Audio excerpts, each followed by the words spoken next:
Hello and welcome to this next module, which is entitled Creating Non-Fiction Chapter Titles. Now, the point that you would create your chapter titles would be immediately after you have chosen your working book title and your working strapline. Now, the chapter titles that you're going to create for your non-fiction book should be working in nature. What I mean by that is they are subject to change. So you might find that you're writing the chapter content itself and you're getting towards the end of the book and you actually think, you know what, I want to change the title of this particular chapter. Now that's absolutely fine. So I do stress, just get these proposed chapter titles down for your book, but bear in mind that they are working ones and you can change them as you are going along. The only time you can't change them is once you go to the typesetting phase and also the publishing phase. So the chapter title should ideally map out the journey your reader needs to follow in order to achieve the desired transformation. So you'll hear me during this online course talk a lot about a transformation. Now, so a transformation is taking your reader from point A to point B. Now they're at point A before they get a copy of your book. They start reading it and they go through this transformation, and it's fully completed once they have finished the content.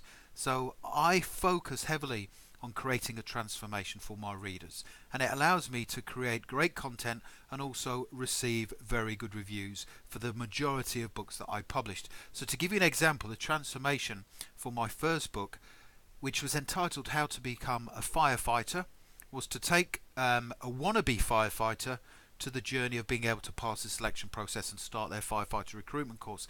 And you'll see, if you look at my book on Amazon, How to Become a Firefighter, have a look at the reviews.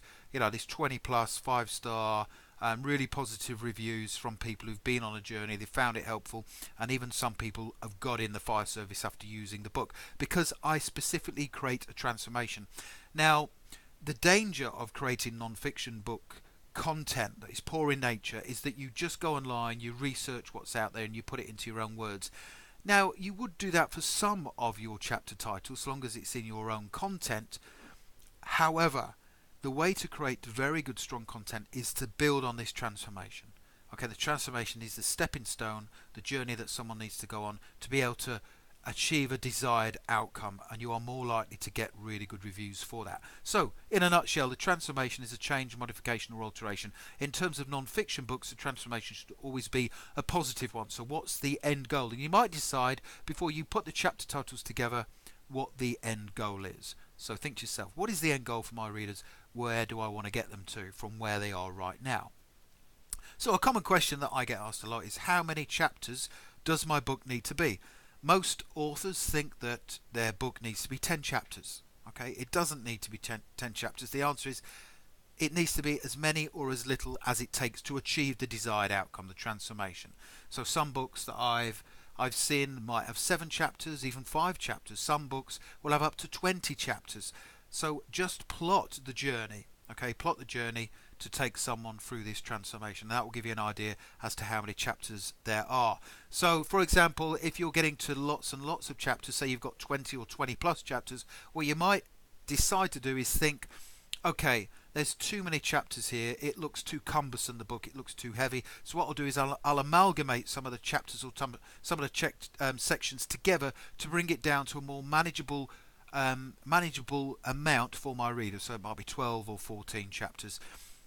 The majority of my books are around about 11 or 12 chapters. I've gone up to 14 or 15 on the odd occasion, but most of them are around 11 or 12. Now that's not because I just aim for that all the time, but because the journey that I take people through this transformation is generally around about 11 or 12 chapters in length. Okay, so the answer to that question, how many chapters does your book need to be? As many or as little as it takes. So let's take a look at a quick case study.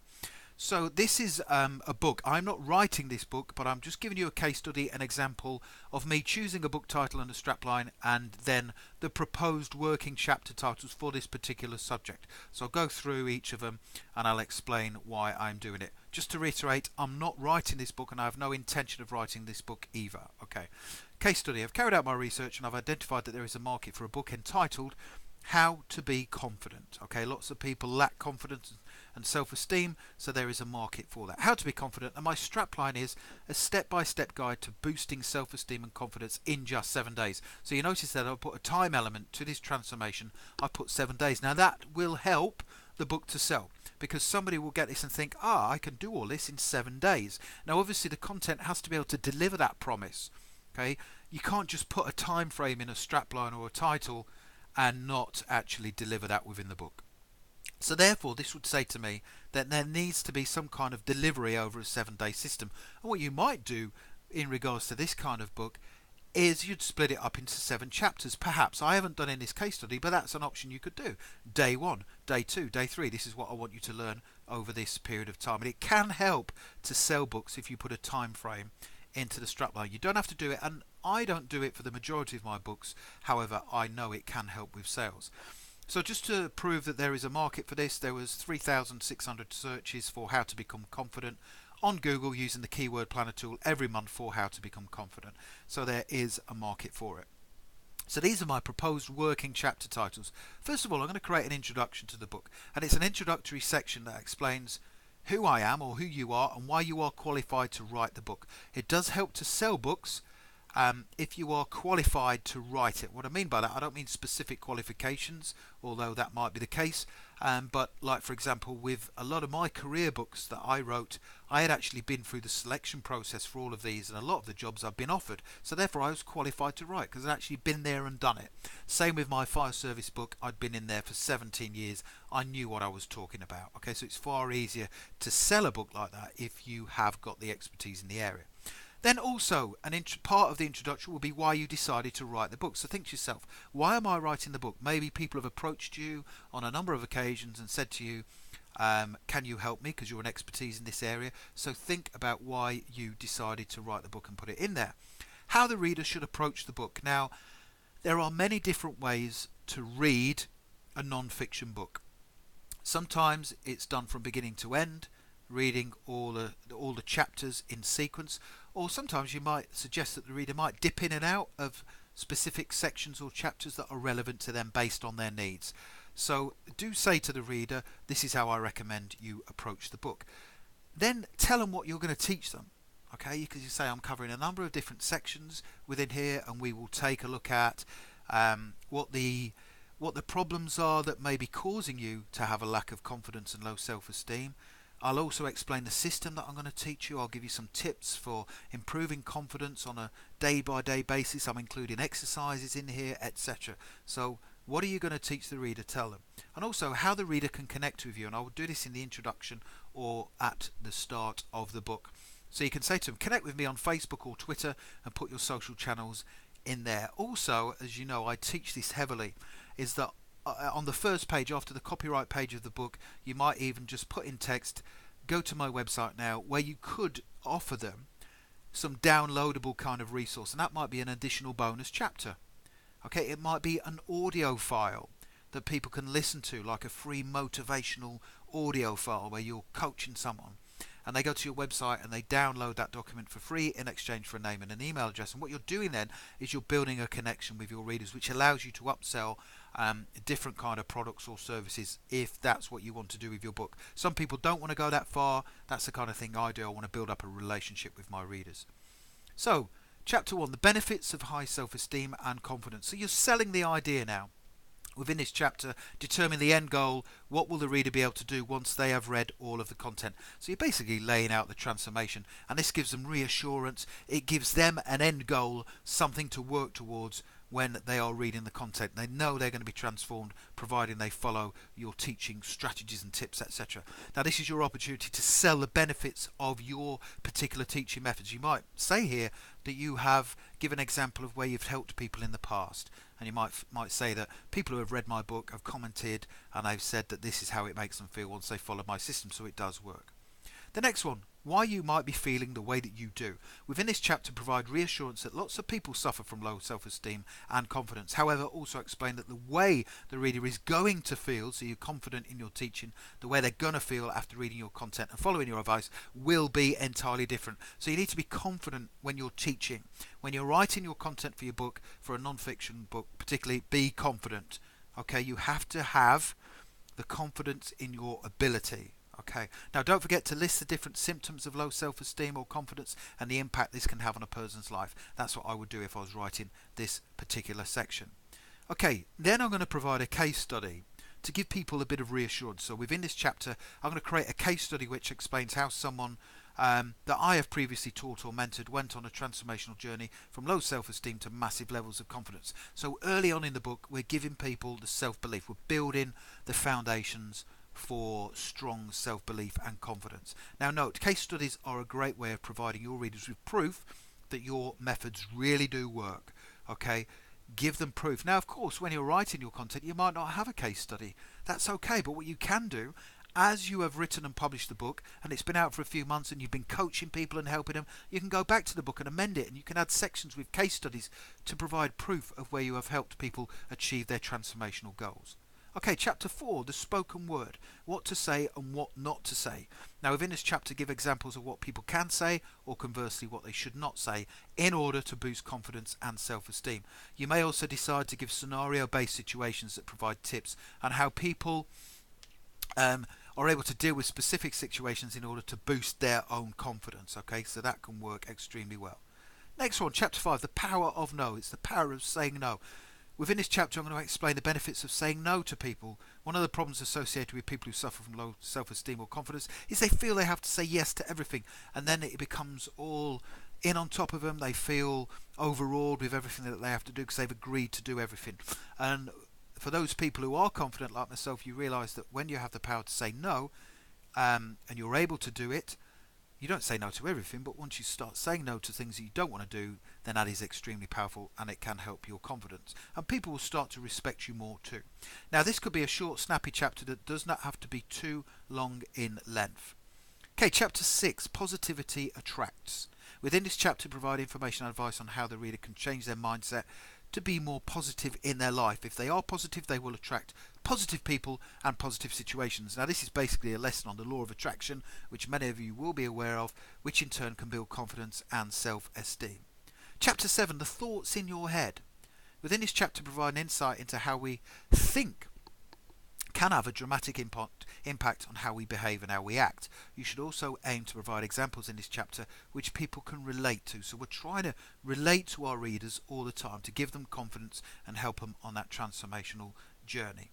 For example, explain how some people in life constantly complain. Now, when you're listening to this, I'm sure you can think of people in your life or your network that complain all the time. So explain how some people in life constantly complain about situations and how bad things seem to have happened. Bad things seem to always happen to them. This is because the manner in which they think is having a negative impact on their life and those around them. In this chapter, aim to change the way the reader thinks about situations when they are presented with them, and also how to develop positive thoughts, different strategies that they can use. So, chapter 8, a step-by-step guide for boosting confidence in just 7 days. Now, it would be nice if you could make this chapter 7, because then chapter 7 is, a step-by-step guide for boosting confidence in 7 days. So this is where I'm going to teach the 7-day strategy. Now, it might be that I actually explain each step in detail, but I might provide a checklist, which means that people can do this over a 7-day period. Okay, so within this chapter, outline the key stages and steps the reader will go through during the 7-day period of change. You might even do day 1. This is what I want you to do. Day 2, be very specific and give them a checklist for them to follow. So I've put there a note. You could create a page or pages for each of the 7 days in the transformational journey. You could, if you wanted to, have a chapter for each one. Okay, there's nothing to stop you from having a chapter for each of the 7-day journey that you want people to go through, because 7 days is manageable. If someone's reading this kind of book, they're going to do something in 7 days, it is manageable. Chapter 9, I like this kind of chapter in non-fiction books. Frequently asked questions. Think about the kind of questions people would want you to answer. So put the question in there and then answer it. Provide in-depth details down for people. Now what you could do, if you already have a following on Facebook, you could say to people on Facebook, I'm writing a book on this subject, what kind of questions would you like me to answer within the book? So you could get your audience or your followers to answer the questions for you. So within this chapter, provide a list of the more common types of questions people will have and provide the answers to them. For example, for this book on how to build confidence, how do I deal with someone in my life who's constantly dragging me down and being negative towards me? I'm now feeling much more confident in my life after reading this book, but how do I make sure I do not slip back into feelings of low self-esteem? Do you offer any type of one-to-one coaching or training, and do you recommend any other kind of books that can help me on my journey? So how many questions do you provide and answers to them? I think you should go for, say, between 10 and 20 sample questions and answers. Don't put them in there for the sake of it, but do provide the more common ones. And what you could also do, if you wanted to provide a bonus section, you could get someone to interview you, okay? Either film you using a smartphone, or just do an audio recording of this interview where someone's asking you these questions and you are providing the answers. So you could put at the bottom of this chapter, to get the audio file or to watch this video of me being interviewed answering these questions, go to this website. And that's a great thing to encourage people to come and see you, to see what you look like, so then they can sort of build this rapport with you and build this connection, because they are then more likely to connect with you and purchase additional products and services from you. Chapter 10, what's next for you? So at the end of these kind of books, I like to say, well, what's next? Okay, it's all right reading this book, but what else are you going to do? You might say in this chapter, get in touch with me on my social channel or Twitter and tell me what you thought of the book. I'd love to hear. And say to them that I will always respond to everyone who gets in touch with me, but make sure you do in a timely fashion. So within this chapter, provide advice and tips on how people can continue to build on their self-confidence and measure the improvement they are seeing. You may even offer additional services here, such as one-to-one coaching or an online training course. Now, the important thing when you are upselling within a book is not to do the overkill. You might just mention it here in part of the chapter at the end. If you are interested in working with me or finding out more about how I can help you, please go to this website. When I am upselling and promoting, I don't force it, okay? I have enough people working with me on my program. Yes, I'd like to have more people. However, I don't force people. It has to be their decision. They have to want to come and work with me. I offer a very good program, and if they want to come and work with me and do things a lot faster and have me to coach and guide them, then great. But if they don't want to, that is absolutely fine as well. Because if you're like me, I can't stand pushy salespeople. Finally, make sure you provide your website, contact details or social media links within this section so people can connect with you and also ask you questions if they have them. Okay, so I get asked questions all the time online. Some people email me and they ask me questions, and I'll always answer a question or two for them, because I think that's good manners as well. Obviously, I won't provide free advice going forward continually, but I do answer one or two questions. Now, another way to enhance your non-fiction chapters is to create what are called infographics. You can include these in your content. These are visually appealing and are great at accentuating a learning point. So I've put one here on the right hand side. It's got how to be confident, quick tips, and I've just put some infographics there. You can get those inserted in your book. Now, a word of warning, if you do use infographics or any kind of illustrations, my advice is to get them created in black and white. If you get them done in colour and you get your book printed in colour printing is extremely expensive. Okay, I don't do any colour printing whatsoever. Yes, the full cover jacket, the book cover design is colour, full colour, but all of the content internally is black and white, because it will eat into your profit. Okay, it will just chip away. You might pay an extra £1 or £2 per copy for having colour in your book. A lot of people say to me, yeah, but I want it to be colourful for the reader. I understand that, but you are in this as a business. Okay, you're not here to write these books and make them all and then not actually get any return on your investment. Okay, you're running a business as a publisher and as an author, and you want to get some return on your investment. So my advice, unless you are dead set on it, is not to opt for colour internal content printing. Okay, so I hope you found that section useful. So don't forget, the first stage is create your proposed book title and strapline, and then put down the proposed chapter titles for your non-fiction book. They're working titles, and they should take the reader on the transformation from point A to point B. Thank you very much for watching, and move on to the next module.